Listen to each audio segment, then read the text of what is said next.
This is the DallasCowboys.com Draft Show. Your war room for insider news and draft analysis from deep within the confines of Cowboys headquarters at the Star in Frisco.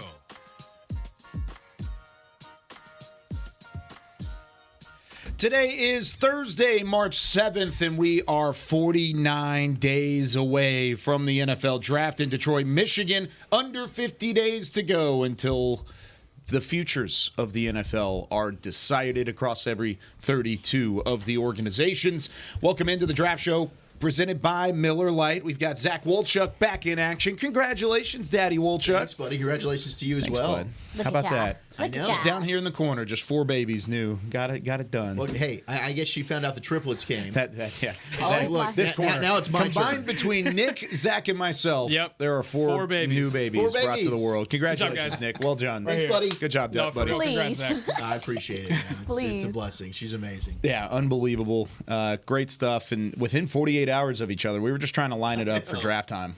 Hey, she knew. She's like, look, I was scheduled to come close to the draft, probably about 2 weeks before. I said, baby girl, can you come a little bit earlier? So I'm in ample shape to make sure we can run those 3 days. Boom. Good to go. Did one of the players cough on you or something? Did you catch something? Clearly. Something in the water? I don't even think it's in the water. I think it's airborne at this point. It might be airborne. With how many kids that were born from the team and then outside of their Well, it's Jack crazy. around the same time. Within 4 days of Wolchuk and less than a week after ours were born. So, yeah, something airborne. Bennett, my son, who's sophomore at Texas now, he was born 3 days after the 04 draft. And I remember Parcells asking me, he goes, "You're going to be here for that draft?" I said, "My kid's being born. No, you can do this by yourself." And he's like, "Really?" I'm like, "Yeah, really. It's my only kid. You know, what do you mean?" But yeah, Bennett held off till the. It's always funny. Draft weekend is we celebrate after the draft. That's awesome. So it's kind of cool. But congratulations to everybody. Thank you. That's awful nice. Thanks, Bennett Brian. understood the assignment. I'm tired of you. We've got Nick Harris, Brian Broaddus, Aisha Morrison. I'm Kyle Yeomans with Chris Beam in the back. And there's plenty to get to. We talked about the Combine a lot on Tuesday. Most of that hay is now in the barn. Now you're looking ahead to 30 visits. You're looking ahead to Dallas Day. You're looking ahead to these individual meetings with players, Brian. And this is a crucial time because now you have, at least you would think, all of the medical information. Yeah. You would have some guys. Yeah, exactly. Some measurements, some measurables across the board. Right. But now it's about getting to know these guys from another level. Yeah, absolutely. And we're to the point now where everybody came back from the Combine. You settle in. They'll start to get the numbers. They've got their own numbers. They'll get those plugged into their machines. They'll get all that. They'll get their tags ready for the meetings that they're about to have. It's the 30 visits. Those come pretty quickly. And then we start to the pro days. There's a lot of guys that probably want some do-overs on some runs. We'll start to see a bunch of guys have to do the shuttles. All those guys that didn't want to do anything with the 20 shuttle or the 3-cone or any of that stuff. There'll be a lot of that going on right now.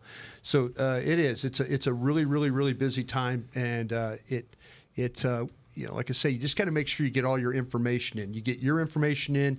You get the information from the Combine, the floor. Those times you put those in.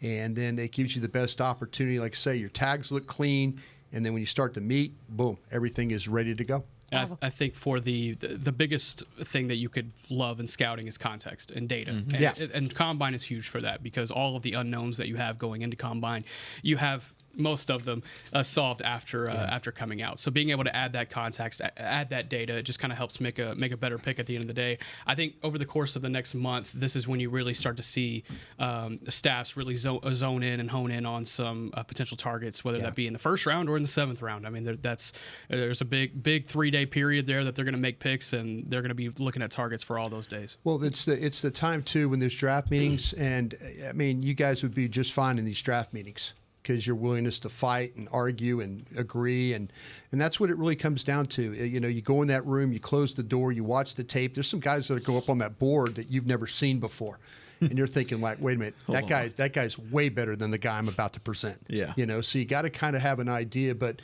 Again, it's about kind of challenging each other, and that's where your boards are really, really good. And we always talk about don't window dress your board. You know, have an honest opinion, have an honest assessment, put the best grade you can on the guy. And usually your first view is your right view. I just encourage people, if you're doing this like, we are and putting things together, trust your first look. Don't sit there, well, the guy ran really great at the combine. Hey, I got to push him up or I got to take him down or whatever. No, trust your eyes, trust your film, trust what you've seen, and be able to compare him to the other guys that you've seen. And that way, I'll tell you what, you'll help yourself at the end to have the absolute best board you can put together. Yeah, to Nick's point, this is the time where guys start to separate themselves. They do. Our boards start to make a little bit more sense and comparisons. But I did have a question for mostly you, Brian, but everybody can answer. So some guys didn't want to do certain things at the combine. Yeah. Right. Some guys do just want to do things at their pro day. Right. Is there something to be said about the discomfort of the combine and how high pressure it is the position it puts you in? Yes. And because, of course, at the pro days, some of these guys are at the facilities they've been at their whole career or whatever the case may be. There's some comfort that comes with that. Do you think, as a former scout, does that matter in the process to the fact that they didn't want to do the things in front of the world in that way? You know what? It's a great question because the quarterbacks that threw, you appreciate because they're not comfortable with these receivers they're throwing to. They're lined up out there because of alphabetical order. They're named to another wide receiver's name. So you might get a rotation of receivers that can make you look really good. Right. And then some that are dropping everything in sight. Right. Because of nerves or whatever. There is a level of that being uncomfortable at the combine. And a lot of players will tell you the way that the combine, it drags you from here to here to here to there. Exhausting. It's exhausting. For a lot of the guys. And you don't sleep, you're nervous, and even the scouts, by the end of it, you're irritated, because you're tired and you're grumpy and you're sitting there thinking about, okay, now I got to catch a plane out of here and have 2 connections to get home. So it is a tough thing. We've always done this though, even going back to the early 90s when I first started here. You're still going to drive to Baton Rouge. You're still going to drive to Norman, Oklahoma. You're still going to drive to Austin, Texas. If these kids don't work out, that's fine. Right. I'm going to catch it. And if they want to work out in their environment, fine. But the guys that shine at the combine, you kind of see them in a little bit of a different light because now it's televised. Now there's crowd. Now there's pressure. Right. Now those are the guys you're like going, wow, big stage. 4-2-1. And that's why I was asking. Yeah, That's that why I guy, was asking. that guy right there showed up in a big stage. Yeah. And I trust me, I just want everybody at the combine to do the medical. That's why I got upset with the Caleb Williams thing. I just, if I was the Bears or one of these teams that's looking for a quarterback at 2, 3, 4, 5, whatever that spot is, I need that medical, man. Isn't he only doing it to the teams that are really interested? Yeah, but that's what I'm saying. Really interested in him? What if there's a team that wants to move up? Yeah, that's what I'm saying. That's the problem. That's the problem I have. That's the problem. Like if I'm sitting there and I'm the Giants and I'm looking to move up for a quarterback and I'm going to get all the way to 1, and he's thinking, "No, you're picking 6. I'm not going to see you," and I'm thinking, "Wait a minute, now I might trade this thing up," and see that's to me. I don't mind him not working out. I just need your medical, man. Yeah. I just need, because we've done this before. We said it before. We found heart conditions. Yep. We found back problems. We found broken foots. Feet. I mean that's what we've done at the combine, and I need to know these things because my job's on the line here. But the problem with Caleb Williams now on his 30 visit, majority of that time is going to be spent him getting a physical. And I said it today. It's not turn and cough. Turn your head and cough. It's a pretty extensive physical that he is going to have to go through. And so, he could have knocked that all out, and we didn't. But you know what? We'll do what we have to do to get these players done right. When you think about the list of what players have to go through at the combine too, you look at it all the way through because it's medicals, it's meetings, it's media, it's tough, back and forth. It's tough. And all the ways through, and then you've got to work out with 500 other prospects. Not 500, I know it's like 350, but still, that's a ton of players that you're going up against. Whenever it's a pro day, you're in your own building. Right. The only thing you really have to worry about is getting to the facility, driving your own car, parking in your own parking spot, and then working in out your locker with guys that you all know, Yeah. and then turning around and talking to the media for like 10 minutes afterwards. Yeah. That's the extent and the difference between the NFL Combine and Pro Days. If you can succeed in either category, the Combine's going to carry more weight, but I don't think you should be knocked in the either Combine way. was designed not to be easy. Yeah. It really was. If you look mission at accomplished. if you look at if you look at now with the way it is on TV and the pressure these kids are under, but there's some kids that also can roll out of bed and run 4.4. Right. There's some kids that can do that. It's the kids that aren't sure that run 4.56 that are a wide receiver or a running back that runs 4.72. That's the problem. Now the pressure It's the outliers. Now the pressure of your pro day turns into but I've always said this, guys. If I really like a kid, I could get him running at 38 yards. He's downhill a little bit. I can get him. I can get fast him. I get him fast enough for you if you want. All right, Brian, speaking of guys that you like. Yeah. You've got a would you rather. We played this a couple weeks ago. 2 prospects on the board, pretty tight in where they would be drafted. Would you rather have this guy or that guy? Where do you want to start things off? Yeah, I will start off with how about with you, Wooly Bully? Okay. And we'll go around. I'm going to give you 2 names, and they're within the same position group. Okay. And I'm trying to get them through. They're almost like similar players, maybe similar skill set, similar height, weight. But tell me, who would you rather? The first one I'm going to start with you is Javon Baker or Jalen McMillan. Javon Baker from Central Florida, Jalen McMillan from Washington. Who would you rather between those 2 wide receivers? I love both guys, but I've got J-Mac higher on my stack than I do Javon Baker. I watched Jalen McMillan, and I just see, like, this dude's got it. He's smooth, cerebral the way he moves, crisp route runner, wins deep, intermediate, shallow, explosive in the open field, shifty, has good burst. He's a playmaker, wins in the red zone, don't see a lot of drops with him, can play him inside, outside. I think he can be a third down weapon for you, and a super competitor. I mean, he's a dude, if he didn't play at Washington, where you've got Rome Odunze and also a Jalen Polk, all 3 tremendous, he'd have been a number 1 wide receiver at the majority of colleges in the nation. Now, Javon Baker is an outstanding player as well. His ability to go back shoulder is Des Bryant-esque when you watch him play. I kind of looked at him, I'm like, man, he kind of reminds me of a blend of a Keenan McCardell and a Des Bryant. Wins off the line. He's a chunk player down the field. But I think Jalen McMillan can do more than Javon Baker. I've got a second-round grade on J-Mac. I think I'm higher on him than maybe some other people are. I absolutely love him. I think he's going to be an absolute stud. Baker, I've got in the 3rd, so give me J-Mac. How about you, Nick? Yeah, you look at the production that Jalen McMillan had in his junior year, and you kind of compare that with what Javon Baker was able to do in his senior year. And you see a lot of similarities as far as how they were used in the offense, the trust that each of their quarterbacks had in those guys during those seasons.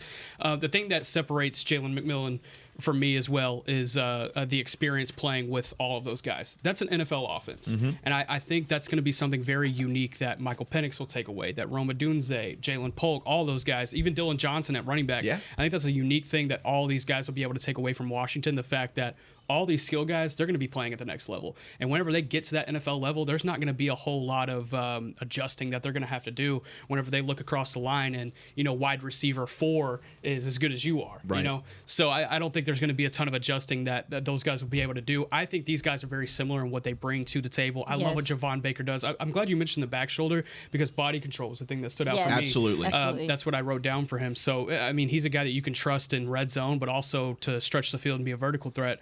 But I think with Jalen McMillan, whenever he steps into an NFL team, I think he'll be a little bit more ready than what Javon Baker will do. Even though Javon Baker started his career at Alabama, I still feel that way with Jalen McMillan. Is that a byproduct just based off of the fact that he's seen more or a higher level of competition and succeeded against it more recently than what Baker has? Yeah, correct. Okay. Interesting. When I look at Jalen McMillan, I notice his long strides and just kind of how his releases are. I do think the route running is just a little bit more refined from Javon Baker. In my opinion, I think his releases are just a little bit more fluid. But from McMillan, I'm so glad y'all brought up the body control and being the contested catches, the tight window catches. I mean, Jesus, that Penix really trusted McMillan. Let me tell you something. Some of those throws that he made to him were tight windows. He had to have strong hands. He climbs the ladder. You guys talked about the back shoulder thing. So for me, it would be McMillan, but I would be only because even though his frame is a little lighter, do you think they would maybe want to put a little bit more weight on him?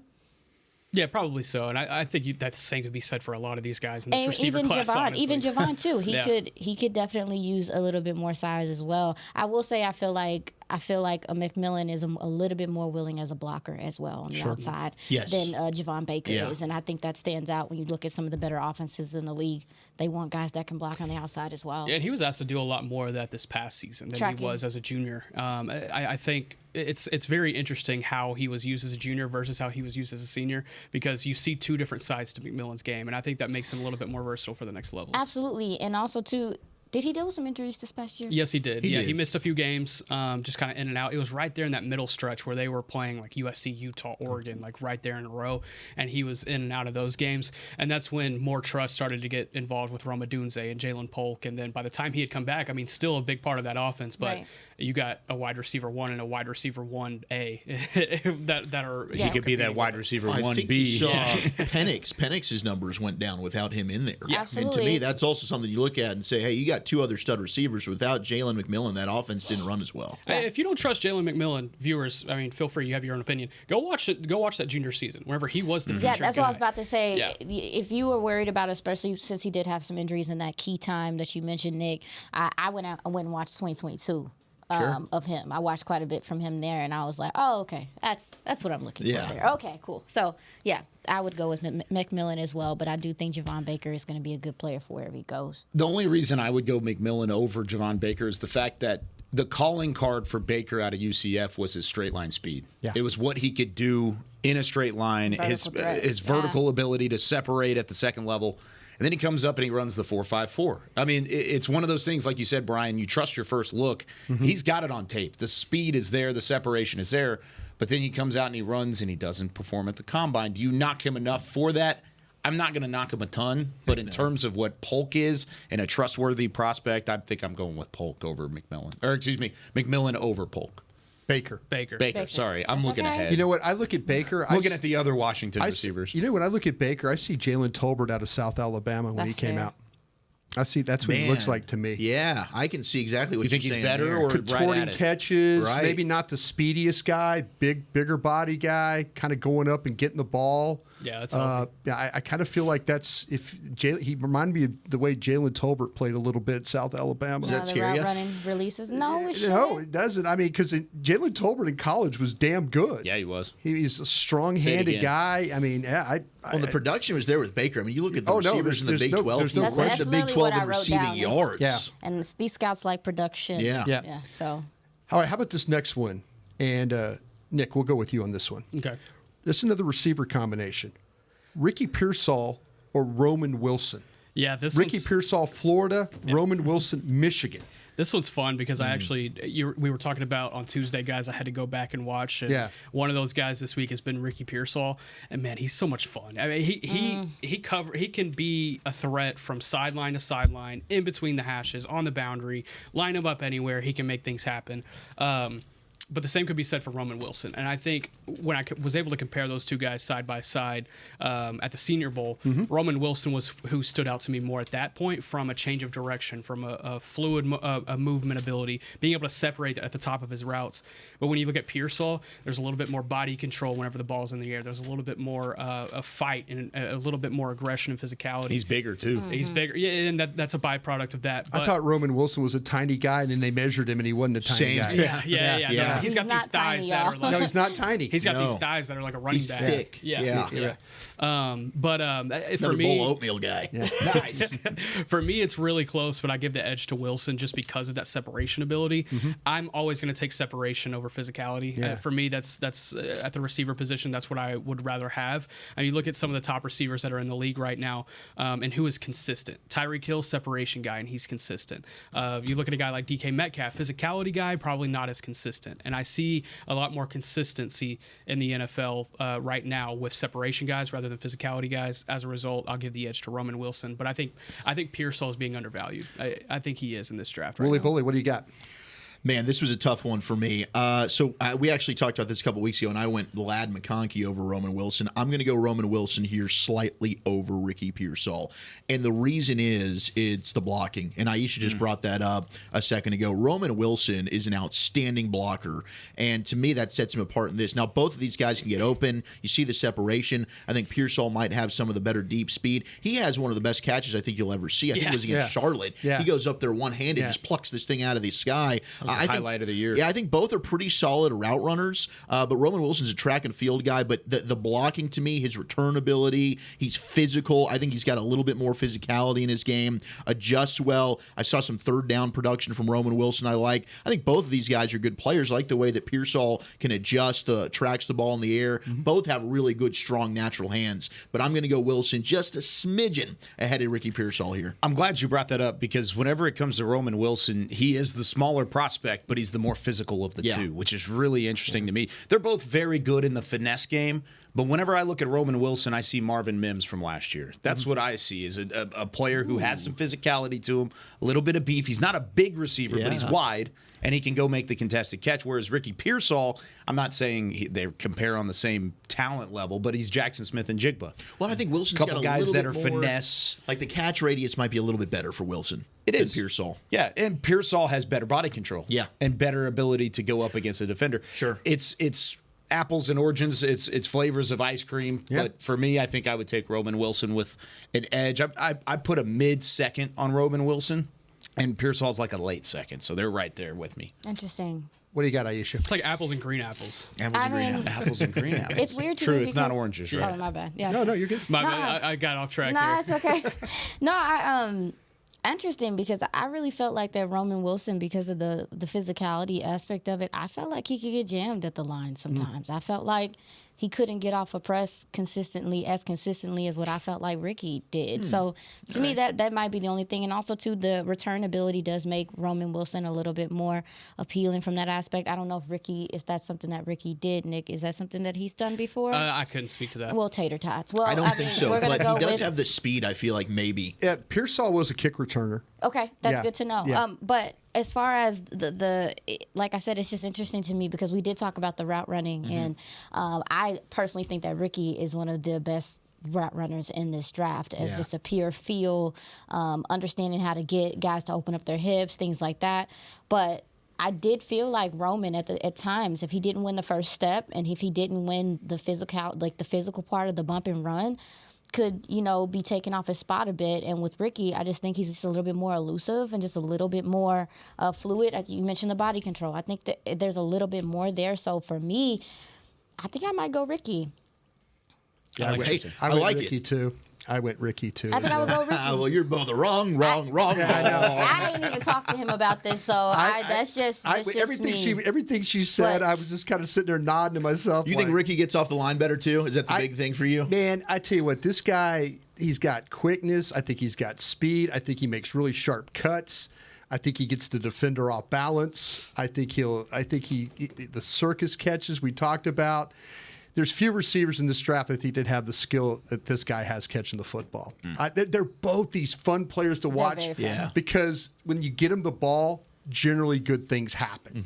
And you can watch Roman Wilson, watch the Alabama game, and watch how he wins that game Yes. for Michigan. Yes. Watch how he He takes literally did it He took almost over. by himself. Yeah, it he was- absolutely did. So but you two are wrong over there for sure. All three of you are wrong over there. You All know, right, No, they're a lot of the same guy. I understand. They really they're are. both a lot good of players. the same I mean, guy. all four of the receivers we talked about, I like them all. how are we doing on break? We good? Let's go one more, and then we'll okay. we'll fit the I'm going to rest start in with later. you on this one. How about this one? Yeah, let's do it.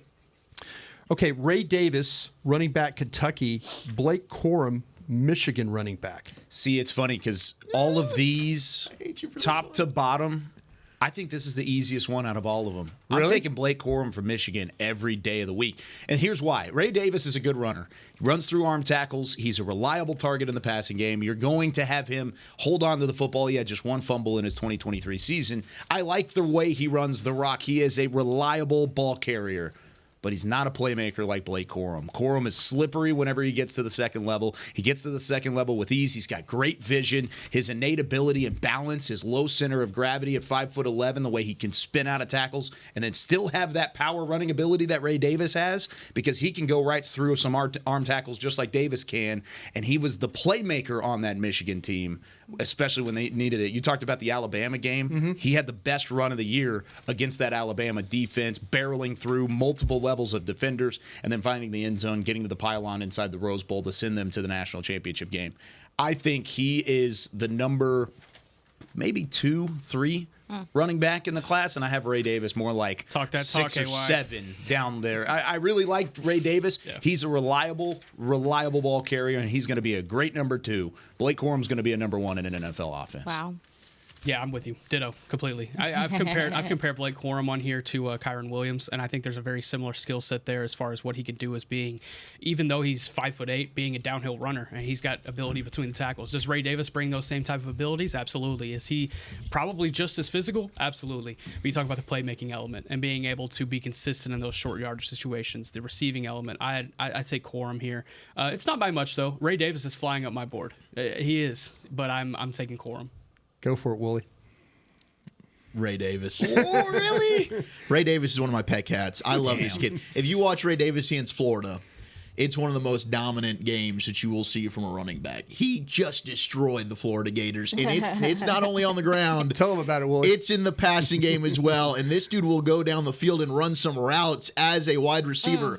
Blake Corum is maxed out. The player that you are getting in he's college not. is the player you are getting. Blake Corum is smaller than Ray Davis. They're both good. They both have the production, and Ray Davis actually more carries than Blake Corum, and that's a knock for me on Blake. Why are you saying he's maxed I think out Ray then? Davis is going to be a better pro. I see more upside. I think pass protection is going to be a little bit better with Ray Davis. I think he's got more receiving upside than Blake Corum does. I think both as runners are very comparable when it comes to their short area quickness, their physicality. Right. They play behind their pads. They can break tackles. They can run through a mofo's face. I love Blake Corum. Don't get me wrong. I'm not trying to knock this dog, but I got to show some love to Ray Davis. Him and Jalen Wright are my 2 pet running back cats. I will stand on the table for you, Ray. I got you, bro. Ray. What do you think about You got his a long nickname speed? for this guy, too? Which long speed? Which one? Ray Davis. Ray Davis, I think, has better long speed than Blake Corum does. What do you think? I think so, too. That's the difference to me. Yeah. Is that I think the long Yeah. speed is just I a think- little bit more. I don't They think are he a lot of does. this. They're a lot of the same guy, dog. Like I'm watching them and I'm looking and I'm like I said holy receiving qualities Yeah. for Ray Davis because Yeah, I'm just right. like. But I feel like Blake is the same way. Is that he can route you up, he can get open, he can do things like that. He's not afraid to lower his shoulder. That was my knock on Blake to start. Yeah. Was until we talked to some guys at the Shrine Bowl. Yeah. I didn't know like. This is a physical dude. Like Yeah. players have said, when he hits you or when talking you about make Corum? contact, Blake Corum, Yeah. you can feel him. And Yeah. even with his frame, maybe you don't think that, but I was corrected. And, you know, He you plays got bigger. me in check. Hey. I'm on the fence. I'm sorry. I'm on I don't the know. fence. I'm This watching. is hard. I'm watching all 22 of him against Florida in this game. You said he took over and he just dropped a pass in the end zone. Oh, he dropped a pass. I'm just saying. my That was the God. first Watch clip. his touchdown that It he was the had. first clip I pulled Kyle, up. man. I'm just looking at it. Watch the full game. I'm just But saying. no. But in all seriousness, I can in all find some seriousness, Blake Corum drops. I think one of them is a fire hydrant, and the other is one of those old steel mailboxes. Yes. You know, like the big mailbox. Davis, they're both.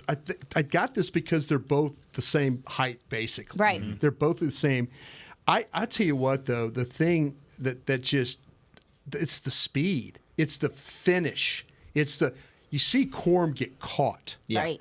And that kind of like I'm thinking, dude, you're 5'8". got it. You got to go. And so I feel like he's going to have to split time. That's the difference to me. I do. I feel like, but I tell you, that's why I brought him. So You think Corum has to split That's time? fun. I think Corum's going to have to split time. I think it's gonna be for his best interest to split time. The way Michigan ran the ball, That's what the y'all. NFL That's what is I- Because now, even though. when you look at Ray Davis, you can say he had just as many Well, carries, Ray but Davis are been they to 3 schools. are they going Yeah. power? Yeah, Yeah. Yeah. Like Michigan goes power. Oh, Michigan run power. Michigan Well, when he's with the power. They be Chargers and he running runs the dives same like it's- offense, you know. Football in the phone booth. Bruh. So anyway, All right, so we've gotten through 3. We're going to have a couple more after Twitter on the 20, but Yeah. we want to answer your questions when we come Ride back the fence. with more of the draft show. I am on the fence. I'm Dak Prescott, quarterback of the Dallas Cowboys. And they snap it to Prescott, who looks right. It's not there. He escapes left. He'll run for a first down. Just like football, when it comes to crypto, it's important to have a team you can trust. With blockchain.com, I know I'm in good hands. Since 2011, they've been trusted by millions around the world to buy, sell, and trade cryptocurrency. Prescott's going to run this himself. Run it up the middle, and he scores.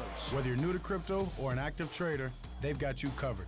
What are you waiting for? Get started at blockchain.com. I'm Darren Woodson, former Dallas Cowboy player and Super Bowl champion. When I played in the NFL at a high level, I relied on my vision to see the field. As I started getting older, I noticed my vision wasn't as good, and I was getting frustrated from wearing my glasses all day. I went to Laser Care Eye Center, and Dr. G talked about all the options. Thanks to technology and Laser Care Eye Center, I can see near, far, and between.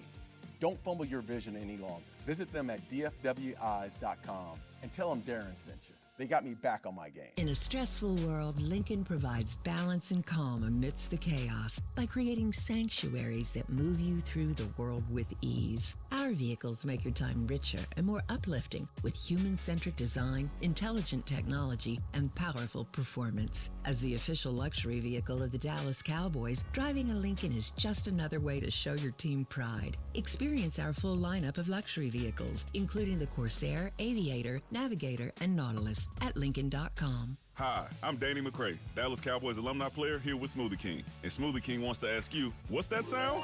That's the sound of us magically transforming our smoothie bowls into 2 new decadent flavors. Dig into a cool acai or pitaya bowl, handcrafted with crunchy, purely Elizabeth granola, fresh strawberries, and finished with a velvety chocolate hazelnut drizzle. Perfect for breakfast, lunch, or anytime you want to munch. And that's the sound of you making them disappear. Smoothie bowls, now in 2 new decadent flavors. Only at Smoothie King, the official smoothie of the Dallas Cowboys.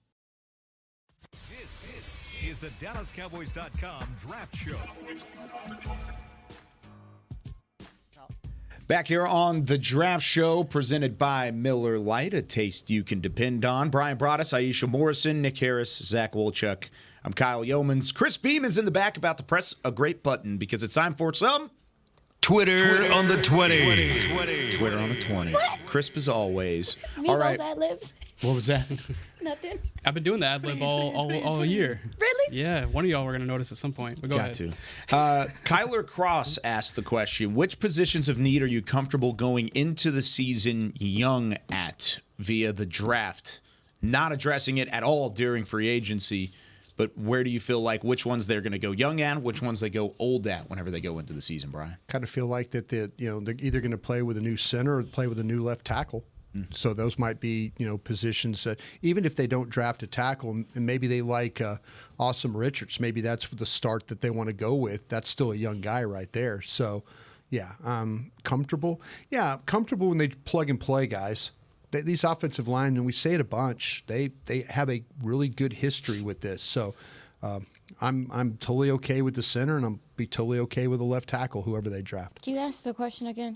Where do you feel like this team going into free agency would Think go about horse ducks. Go young or go old? We'll talk about that in a minute. Where do you feel like they would go old at or go young at whenever they go into the season? I think you got to get younger at DN. And not that the guys at DN aren't young. I just think you've seen what they are. Most of the depth pieces, Fowler, Dorrance, Armstrong, these guys, I think that we have a good grasp of who they are as players. So I do think that maybe going into the draft, you might want to get younger there. Probably. I mean, Tank had his best season this past year. Sure. I think he's had in a long time, but he is getting older. They might have to go young at defensive tackle. Yeah, if you think about with Mozzie, and then also, too, the one that I'm kind of still waiting on, and maybe I'm running out of waiting on, is Golston.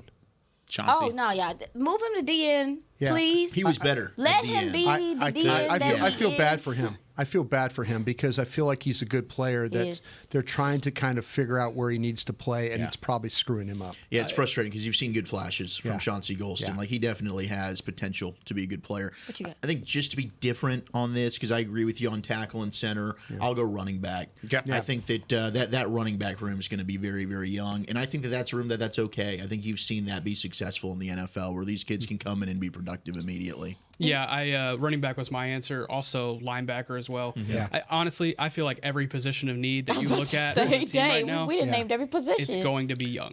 Yeah. Yes. It's going to be young. I think the changing in the last 7 days of the quote-unquote all-in approach perspective, it's completely shifted. Yeah. I think it's completely shifted to back what it has been recently. They're going to draft. They're going to draft heavy. Yeah. They're going to draft a lot of prospects. That's going to be the all-in approach. That's just kind of the feeling I get. With the running back conversation, obviously, there's some talks that maybe Tony Pollard could be open to returning. Yeah. I know that people say that running back's the easiest transition for these college players and stuff, but this past season, this is a new offense. And Tony has just gotten introduced to it. They even changed a lot of their pass pro sets for the running backs. Is that something? I mean, this is a passing league. I do understand that going young is guys can't adapt and things like that. But when you talk about a new scheme being implemented the year before, does that change anything or matter? I guess I'm asking, like, Tony being here is going to possibly being here could be beneficial for a young player, or do you think you should just go completely young and it'll be okay? No, I think you're right. I mean, I think it could be beneficial. I think that we've talked about that a lot on our show, Brian, where having a veteran in that room still makes a lot of sense, specifically the improvements that Tony Pollard's made as a pass protector. I think that's one thing, though, where we've been looking at these running backs, like whether it's Trey Benson from Florida State, I mentioned Ray Davis from Kentucky, Jalen Wright from Tennessee. That's one thing where I'm elevating some of these guys to thinking they can be three-down players because of how they are in pass protection. Tracking. Because if you do end up having to be that role where this rookie comes in, maybe you're not able to afford a Tony Pollard or some of these bigger name veterans in free agency and bring him back, you're going to have to rely on that guy. Can he come in day one and be a three-down player? And I think those running backs can be. I don't think we're ever going to see a group of running backs in free agency as good as this one. The group is heavy. And the thing about it is my fear, and this is, I think it covers what Aisha was saying. Coaches will always bring back what they feel comfortable with. And they want a young guy to learn behind Pollard and stuff like that. We've learned that that Pollard needs somebody to carry the load with him on that. I wish that they would go out and sign a veteran guy other than Tony Pollard. Interesting. And I wish they would draft a guy. But to your point, coaches will do things that they're familiar with. Yep. This coach is potentially in his last year. He's going to go with players that he feels like can help him potentially keep his job. And Pollard makes a lot of sense because of front office familiarity, and then also, too, the fact that he's come out and said he's willing to take less money. That's music to Stephen Jones's ears. Music to the salary cap ears, too. So you think you could upgrade there? If you bring back Tony Pollard and you bring in a talented draft pick, sure. I'm talking about from a free agent standpoint. Oh, you guys, I guess I know we can't go super deep into it, but there's maybe a free agent running back outside of Tony Pollard that you think is an upgrade? Oh, yeah. There would be upgrades. I think there's absolutely some upgrades. We talked about this yesterday on the break. So, Derek, we were talking about names. Good. Okay. Yeah, we were talking about names. I know what you're doing. I did the same thing. Yeah, just in case we can't mention Yeah, it. I always get confused because we can be freely on the fan. We cannot be here. Yeah, it's hard here. Jacobs from the Raiders, I would absolutely love. That type of guy. A guy could catch it, guy that can block, guy that can run, guy that's tough, guy at 1,600 yards. Absolutely. I think it would be perfect. Is that your guy? No, that'd be perfect. I think we'd all love a Josh Jacobs. I just don't know realistically. Oh, I know. That's what I'm saying. That's what I'm saying. I would love this team to sit there and say, you know what? If they're going to spend money, go spend it on a linebacker. Yeah. But is that the position I think we'd all want? Like if you had to sacrifice, absolutely, it's linebacker. It's a linebacker, Yeah. sure. Absolutely. Yeah. I would rather them spend the money, bring back Tony, and then draft a guy than to not address linebacker in free agency. I think. Yeah. I just feel like you're right, Brian, with the running backs. Every time I are. hear the term "spend money," I just don't think they're going to spend money. How can I they really not? Don't, How can they not feel the can't. urgency to spend money? I don't. Right think now, they they Don't have make me made. listen. They just haven't made those Don't moves get me hot. where Yeah. they've opened it up yet. It's not going to be a Yeah, lot. this I next just don't week's know. going I'm to be a telling you big right deal. now. I hope right? so. This next week, they're it's not going to gonna be happen. important, maybe. It's going to be a. Nick What's ain't got no It's going to be a faith. severe what's the disappointment. next question you got there? Next Sorry question. about that. All right, Got this no is from faith. Burner Cowboys burner 22, so you know it's going to be a fun one. Please. Which scenario would you feel more comfortable with going into this first round? Drafting Mims, Guyton, or Morgan, so one of those left tackles to be your starting left tackle replacement. Yes. While TJ Bass and Brock Hoffman compete for the starting center position. That's option one. The second option is drafting Graham Barton to be the starting center out of Duke, while Tyler moves to left tackle and TJ Bass starts at left guard. Give me option one. There's too Option much one, moving in please. that second option. I think they could figure it out with TJ Bass or Brock Hoffman at center. But if you have a guy like Amarius Mims at left tackle, that's going to solve a lot of problems for you. And they're an option two. You're moving around a lot of guys. That's a couple of different starters that you're going to have to throw in at different positions. Give me option one there. 10 times out of 10. If the center was the Oregon one. Yeah, same. Jackson Powers Same. Johnson? Okay. Yeah, same. So You are feel that strong? He don't. Do you not feel that strongly? He want a center. Give me option You two. want a tackle. yeah. Give me option two. And moving Tyler out to left tackle, that's where it gets difficult for me. Yeah, and I understand, Yeah. and they're probably not going to do it. Yeah. But to me, I'm dying at center. I'm Yeah. dying. I'm watching all these teams. Aisha told me the other day, look at all the teams in the Final Four. What they all Badass do. centers. It's Badass fact. centers run the football. That's fact. Yeah. Yeah, you need to be able to. But to all set your that pocket. tackles, all those tackles you mentioned, yes. Bring them. Okay, so You know, this is fun because I brought this up in our text. I was like, okay, is it easier to take your center in the first round and then you can circle back and get your tackle, or is it easier to take your tackle and then you can circle back and get your center? I'd argue I that think the center stretch is better than the tackle. Yes, in this class Agreed. in particular, yes. You say the center stretch better than the Center, tackle? I think because We saw some guys that tried. I'm not as high on some of these other tackles that are going to. And he's higher on some of these centers. And I like Bo Limmer. I think I could buy in on a Cedric Van Pran, right? Some of these other centers. You think don't Zach love Frazier Patrick could Paul. stretch to the second round? Zach Frazier, From I mean, West because Virginia? because of the injury with the leg, If I maybe. pick swap Minnesota, Maybe. I can. Yeah, we can do Christian that. Haynes, right? UConn. I think you're better off at 24 Yes. taking your tackle, whether it's Mims or Guyton, whoever they want to take there, and then you circle back at 56. Or if you want to move up, to your point, if you get a pick swap, I think you can address center maybe even in the third round if you wanted to. I agree, and I also think that there's some offensive linemen that are guards that maybe you can move to center. There are a few that are later down. I think the guards are a little bit more rich in those middle rounds. There's some guys that we even had the pleasure to see at the Shrine Bowl that maybe. But as far as the question goes, I'm going to go with the first option because even though I think TJ Bass is capable of being a starter, the depth on your offensive line is valuable. Like we've seen it too much in this league in the past couple years, how many injuries have been taking place and things like that. And I'm like, if you have an adequate backup center, if you have an adequate backup guard, I understand that you want to push them to a starter. That can maybe be an eventual thing. But You guys are having making that too much depth, sense. having that depth is so valuable. And knowing for a fact that with when he you. comes in there, you're not about to have to change your game plan. Yeah. You don't have to change around everything for him. It's invaluable. And as far as Tyler Smith goes, respectfully, Brian, cut this out, bro. Like, let this kid.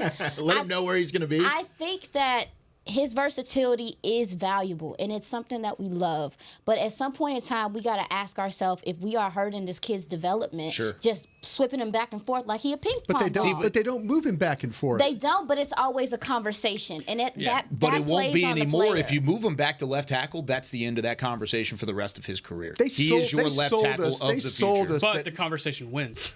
But That's okay. That's what you drafted him to be. You drafted him to play guard for a couple of years and then swing out to tackle when Tyron That's Smith what was they done. told us. That was what the, But they whole also process told was. us that's all in too. They also told Well, us. yeah, but Coach Solari came in here during the draft last year in this room and said it. I was looking at Tyler as a tackle. Yeah. And then he Yep. played guard all year, and they didn't want to move him. I know it's by necessity and things like that. I just think this is his third year. Let's find him a home. Okay, Let him you're not- develop. you're not let him wrong. breathe.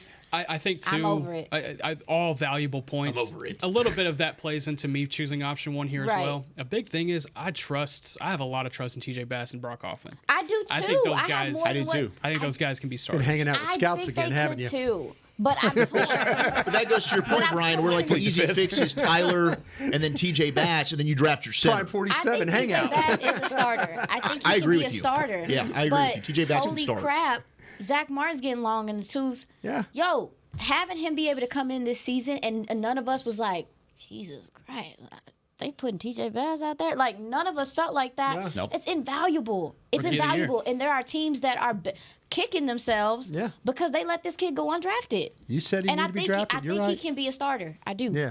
But I just don't know if I want him to do it right away because that depth is showing. It's shown its value towards the end of the season for the last couple of years. That's just me. Kind of along the same lines. Real quick, can I talk you out real quick? Just yes or no? If you take your tackle and the center's there in the second round, but one of those top linebackers in the second round. If you go out in free agency, it won't matter, no? No, we're not playing free agency. Just we're drafting now. We're drafted. I'm taking the linebacker. Yeah, I'm taking the linebacker. I'm taking the center. Offensive line's more important. Center or linebacker? I think you take the linebacker because the linebackers are better at the top to me. They are, and I So don't like disagree somebody with like that. Wilson. I think you can find a center a little later. They would be the best player on the board at that point, is what you're saying. Yeah. I agree. I I'm think taking the the center. center. I think you can find and again, I would have to Taking go. the linebacker? I'm taking the linebacker. I think you can find a Linebacker. center later, The center. or you can find a guard that's serviceable that you can convert to a center. I definitely do. I don't disagree, in but if this I got the draft. center graded higher, line of scrimmage to me is always Well, going to be the factor, and I love Cedric Gray Well, from which- Carolina. Okay, so that's different though. That's the higher graded player. Yeah. I Need think it's help. more likely that Edgerrin Cooper or Junior Colston are going to be higher graded than the centers that are on the board whenever see you that. get to that pick. Do you love Cedric Gray on the Cowboys? I feel like it'd be a really bad fit here. You think so? I think so. I think Mike Zimmer can. Hey, I think the plan problems for that him. you have in that linebacking core, he just adds to that. Really? Yeah, You because think he he's can be a- like Eric Kendricks-esque? He's a will, I think ain't Nick's he? onto something. He's a I will, think he ain't could he? be. I think Nick's onto yes, something. exactly. He is He's a a will. will, baby. You Exactly. need a mic. I know you Exactly. need a mic, but I like Cedric Gray. I just think he's a good player. I think he's going to be I a think he's great a good player. player too. I Noted. think he pairs In the well right with system. this in the core. right system. Not here. I in think he Dallas. can fit with Zim. I think he can fit here. Oh darn! He went to the Buccaneers. It's not even with Zim. Well, that'd be a good fit with Tampa. It's not even with Zim. Probably I'm talking would about be. the personnel that they have in that linebacker Yes. room, what they need. I hear you, don't Nick. feel like Cedric Gray fits that. I hear you. That would be a waste of a linebacker pick. in the North second Carolina, we're talking about, right? Yeah, North I Carolina. think. Yeah, sorry, my bad. Give me a good player, I'll find a path for him. I understand that. And I think that you can make. I that love your kid work. trust. I love I your do. trust. I just believe in the kid. Yeah. I Nick believe is in the over player. here just digging a grave. He said does it'll be a too waste of a much. pick. If his name gets called, just remember this episode because you're going to get tagged in it 14 You know, different to your point, times. I don't think they're going You know to what's take funny is and then we have to go around the room and talk about what we think about the player, and you get to just Nick, what do you got? Well, bad pick. This is a waste Junior of a Colson pick. was on the board. There you go. Now that would be a bad That- pick. I got Colson That higher would than be- Gray. Give me I mean, Junior that's- Colson I'll every take day. Don't Colson piss over me Gray off. for Yeah. sure. Don't even speak that into existence. doubt. Because Yeah. I'm going to lose my mind. Colson's a true Mike. All right, really quickly. Yeah, I'm sorry about Brandon says, coming out of college, where would Tyler Smith rank as a prospect compared to the rest of this tackle class this year? So, based off of where you had him when he was picked, goodness. where would he fall out of that 22 class compared to this 24 class, Brian? Well, I tell you what, I didn't have him right because I had a third round grade on him. Mm-hmm. So I have 9 guys ahead of him right now. If you look at my board, Yeah. if you say, but if you want to play, Hindsight's 20/20. hindsight 2020 play, Alt Faga. I'd probably take 4 guys ahead of him though. Is what I would do. That As a speaks He'd to be the tackle the or 5th a guy. guard? He would be ahead of Latham for me. Is where he would be. As a tackle, as a guard. Tackle. yeah, tackle. That's where we watched him, right? Yep. Yeah. That's what he was listed as. I was not covering the draft at this point, and I'm not going to BS you guys, so I'm just going to let y'all. I'm going to defer to you guys on this one. I wasn't covering the draft yet either, so I'm scrambling. Yeah, you know what? Some of us can just answer the Plead the question fifth. even if we weren't in the room. Even if you weren't in the room. 7th. He would be 7th behind Fashanu, Alt, Latham, Fuaga, Mims, and Guyton. I think I would But ahead have of him. Morgan. I'd You have think- him kind of in that mix as well. I At don't different love order. Guyton's better than him? I'm just. But about better than fifth. him? I just didn't think that Tyler Smith was going to be what Tyler Smith is. I agree on that. When That's all I it evaluated is. him, I mean, don't get me wrong. The night that they drafted him, I had a tantrum. But when I actually went back and looked at him, and I was like, oh, this guy, if he was a guard, Yeah. I think he wouldn't win. I think he could even win a higher. The Yale tackle, and I'm not even going to try and pronounce his name, reminds Yeah, me that's a my lot guy. of Tyler Smith. Like, that's the guy, if you don't take an offensive tackle at 24, I would be totally on board with the Yale offensive tackle as, Same. as the guy that can be. Kingsley. Yeah, Kingsley. Just say Kingsley S. Because I what you mean, got. Suamatia That's BYU. from BYU. Oh, sorry, I'm looking at the wrong one. Don't Yep. love him. But the Yale kid, Kieran. yeah. Kieran Majadi. It's an interesting name, don't know. 6'5", We'll figure it 326. out. But that Well, then I dude, did it. the build, the body type, reminds me a lot of Tyler Smith. All right, let's get to some more would you rathers and wrap up this episode of the draft show. When we come back right after this. Go ahead. Never mind. Hi, Drew Pearson, former Dallas Cowboy and now Pro Football Hall of Famer here. If you're struggling with your vision and tired of those contacts and glasses, don't throw a Hail Mary. Go where I went. Laser Care Eye Center, the official LASIK partner of the Dallas Cowboys. Drew, thank you so much for trusting us with your vision correction procedure. At Laser Care Eye Center, we offer 6 different vision correction procedures to help patients see. Check them out at dfweyes.com. Tell them Drew sent you. Hood hood. In a stressful world, Lincoln provides balance and calm amidst the chaos by creating sanctuaries that move you through the world with ease. Our vehicles make your time richer and more uplifting with human-centric design, intelligent technology, and powerful performance. As the official luxury vehicle of the Dallas Cowboys, driving a Lincoln is just another way to show your team pride. Experience our full lineup of luxury vehicles, including the Corsair, Aviator, Navigator, and Nautilus at Lincoln.com.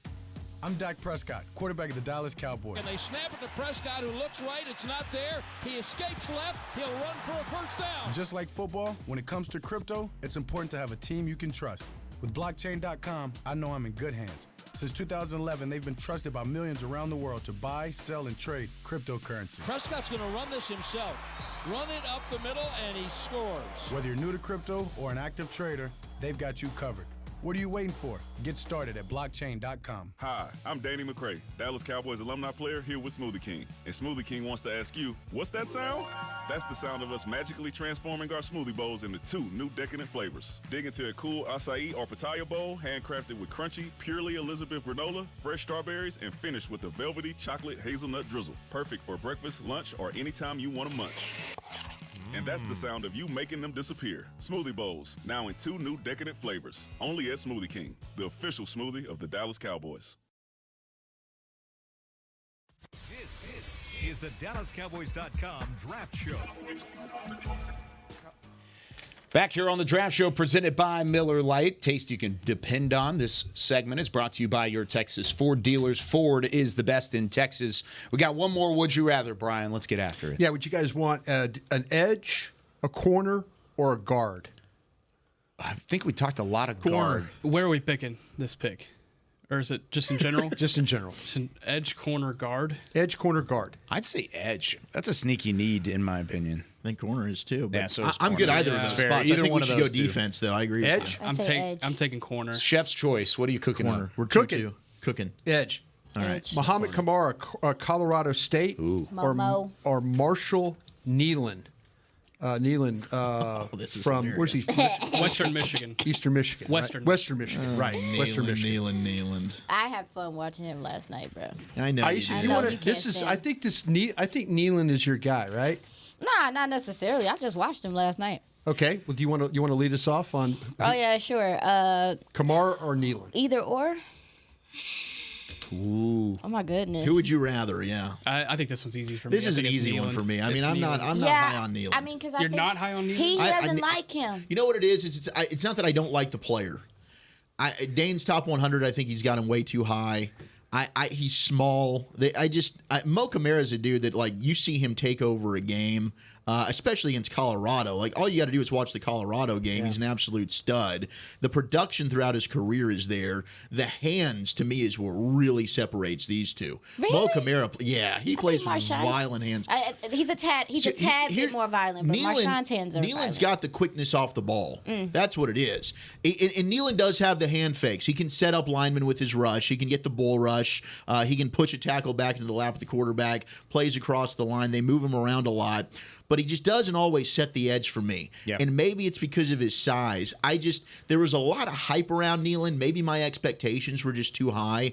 I didn't love him. I've got a 3 on him. I think Kamara is a guy that can maybe sneak into even the second round. The leverage, the base, the strength.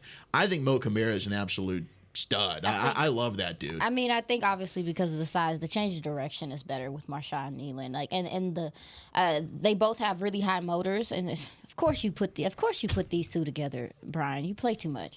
But yeah, I do think the change of direction and being able to stop and go is a little better with Marshawn. But as far as the motor goes, they're both Looney Tunes. Both are, and yeah. the pursuit is just relentless. Nealon's got the traits. He's got to get stronger to me at the next level. Well, and he can. He's big though. Like he's 6'3", but he's skinny. No, but the initial He's contact 6'3", though, when you see him put hands on folks, you seeing guys' heads snap The back. play. I mean, I got doubts. Do you see a bendy guy? And who? With Nealon? No. No, I he don't. has a little. He has a little bit though, just enough, but Okay. not nothing crazy. No. Yeah. I kind of feel like he's a better run defender than he is a pass rusher. I I definitely agree said that completely. It's not, and I think even with it builds off of his size. Because he'll rush himself out of rush lanes. He'll get caught 2 upfield for me. Well, the rushing, a lot of the pass rushing from him is just because he's not quitting on the play. That's it's true, not too. that he's Yeah. doing No, that's anything true. fancy or anything. It's just he plays through She's the not whistle, wrong. plays through She's the not whistle. wrong. That's why Right, but he's getting to the quarterback because of the pursuit, not because of the pass. Because he'll work rushability. back around to the ball. Because initially with his rush, he's going way too wide. I think you're a hater. I don't know. I'm just trying. I'm trying to level expectations on him. No, Because I you're think his right. expectations have gone way too high for me. Does it remind you of old dude from last year? What was his name? Tater Tots. McDonald? Nah, the one that went crazy at the combine. The I liked him Pitt early. defensive tackle, I Elijah liked him- Cansey. No. I liked him early. I cannot remember what his name was. He blew the combine out the water. He had like the fastest Give me a second. time we've Gosh, seen from a dang it. big man in like years. Tater Tots. While y'all are thinking there, I'm going to go ahead and throw my Yeah, take go ahead, here. throw Go it out ahead here. and let him know why Kamara's way better. Oh my God. When I watch film on both of these guys, and I love pitting these guys against each other here because of them both being group of 5 guys playing similar competition. Kamara stands out because of his violence and his pursuit. Y'all mentioned Yes. the pursuit. I think he's always running like a chicken with its head cut off. I love that about Kamara. When you watch Nealon, there's a little bit more precision. You're not going to see the flashy plays, but you're going to see him doing what needs to be done to get things done. Then I see both of these guys during Shrine Bowl, Senior Bowl week, and Nealon was what stood out to me because of his size, him being able to get around the edge. I saw a little bit of that bend at Senior Bowl that I had asked about kind of going into it. And then when I see both of these guys test and what they weigh in at and their height and everything, I love Muhammad Kamara, and this is tough for me to say, but I don't think he has a future in the NFL because of being 6'1". And I wish there was a little bit more to love there. Like I wish there was a little bit more length. There's not that length, so I just worry he's going to get overpowered at the next level. And I kind of came to that conclusion a few days ago, and I was like, man, that sucks because he was a really good college player. For that, I have Nealon a little bit higher just because of traits. I'm going to buy into the traits when it comes to this. To your point, I think the length matters a little bit in the run game. He just likes with being him. wrong. Yeah, that's what it is. He likes being I get wrong. it. The I have been projection, on an island all day. the traits, I don't know. and I wrote that down for Marshawn Nealon. People are going to like him for that. Yeah. I've been But on an island all I day. want the production, and Kamara's got that. You're right. Nealon's taller. Welcome. I think Kamara's more filled out with his frame. Nealon's a little bit skinny for me. Yeah. But the violent hands, man, I think Kamara's going to be able to win at the next level. I want to throw this out really quick. This is just a testament to what Western Michigan has done with their developing over the course of the last few seasons. So in a 2 recruiting class cycle, to 2018 and 2019, Western Michigan, Braden Fisk, they had signed before he transferred to Florida State. Jaden Reed, who they had signed, and he transferred to Michigan State, was a second-round pick last year. Chase Brown, who they signed, and he transferred to Illinois later in his career, and he was a 5th-round pick in 2023. Linebacker Zaire Barnes, who was a 6th-round pick in 2023, still out of Western Michigan, and now they have Marshawn Nealon. This is a really, awesome. really Good for them. impressive group of guys up there in Western Michigan. That staff do a really good job developing. That's whenever I was on the recruiting beat, that was one you kind of pay attention to in the Midwest as far as, okay, if Western Michigan is offering this guy really early on, then there's something here. There's traits. There's It's a good note. Right there. Come on, recruiter. Come on. Final question Thank you. before we wrap things up, and this one's specifically for Aisha Why off would you of do Twitter on the that? 20. Would you rather fight 20 duck-sized horses or 1 horse-sized duck? This is from Twitter on the 20. Which one would you rather do? 1 horse-sized duck. Why is that? Because I'm just going to take out his legs. Yeah. What about 20 duck-sized Braden Fisks or one Braden Fisk-sized duck? I don't think nobody want to deal with I don't wanna a deal with human Braden Braden Fisk. No. So to be thinking he's going to be like a Ninja Turtle or something like that is stressful. That's another dude. Braden Fisk needs to get more love. Yeah. We Yes, talk he about does. T Sweat. Yes. Give me We're going to Fisk talk all about day. him, his little swaggy self. He got some swag to him. Got some swag. There's Fisk. There's Chris Beam. He's putting got up some B-roll as we're wrapping up the His show. crazy self. I like It's all slow-mo, too. That's some nice-looking B-roll. Very Come nicely on. done, Chris Beam. All right, that does it for us here on the Draft Show. We'll be back on Tuesday. We're less than 50 days away from the NFL Draft. Get your studying ready to rock. We've got Dallas Day coming up. Got some 30 visits to talk about. And, of course, everything still falling out from the NFL Combine. For Zach Wolchuk, Nick Harris, Brian Broaddus, Aisha Morrison, Chris Beam in the back, I'm Kyle Yeoman saying so long. We will see you next Tuesday on the Draft Show. This has been a production of DallasCowboys.com and the Dallas Cowboys Football Club. How about this, Cowboys?